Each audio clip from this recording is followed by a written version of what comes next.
Well, with me now in studio is Ophyr, Hanan, the project manager and international spokesperson for Israel Is NGO. Thank you so much for coming into the studio this morning. The NGO was founded in 2017 and it tends to broaden the lens of how Israel is viewed and perceived. Why? Tell us a little bit about the organization. Yeah, so we were established in 2017 because we realized that the power of youth is something that we have to harness and really take advantage of in the international arena, especially since a lot of Israelis travel abroad after their army service. We really wanted to make sure that we know how to give them the right tools to advocate for Israel and our narrative while abroad. And that's how it all started. But now, obviously, we've reallocated all of our efforts and resources towards helping the hostages' families and sharing the Israeli narrative in terms of the war abroad. Right, and also recently you have shifted to collecting some of the testimonies from the survivors. Just how difficult is it with so much of the criticism abroad with these testimonies that the rapes didn't occur, that the atrocities in which they experienced didn't happen? How do you combat the hate?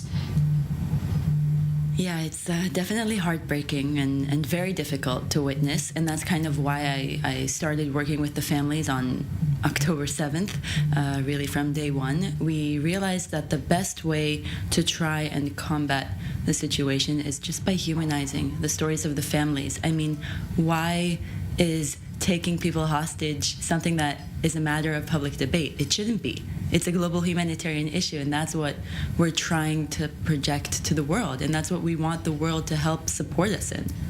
That's what we've been doing, just humanizing them. It's a very hard but very bold undertaking, absolutely, and especially because Israel's public relations tends to take such a hit during times of conflict and war in particular. Is this why NGOs such as yours are trying to get involved in the fight of making sure that Israel's image perceived abroad shifts from the usual anti-Semitic and anti-Zionist rhetoric to something a bit more positive? Yes, definitely. There have been a lot of NGOs and initiatives, mostly from the civilian front, that have been founded either as a result of October 7th or, like Israel Is, that have been here for a while, that truly, as you said, are trying to show the Israeli narrative for what it is, which is a complex but full of life narrative. So we're really, I believe that the best way to combat the situation is, again, just by showing the people, showing the hope that we have for returning the hostages and really trying to generate as much international support towards the humanitarian issues rather than, the geopolitical complexities of the region, which, as we know, far exceed my capabilities to advocate for because it's so complicated.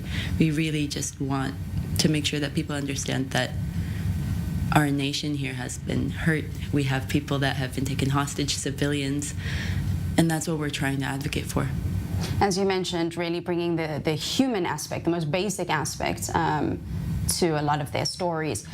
You were able, on a dime, to switch very quickly to relocating your resources and what you guys were doing abroad to assisting the hostages and the families. Where do you see the organization going next?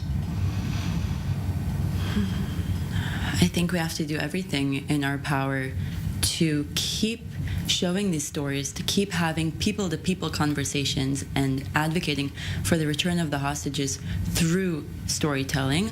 Another project that we've initiated is a VR, virtual reality project, in which we're going to take testimonies of people who have survived or have had family members taken hostage, and we're going to showcase this to campuses abroad, particularly for university students. And I think that's also one way in which we can try and really showcase what happened here and just bring it to people's attention, get the international press, international world to advocate for our cause and help bring these people home.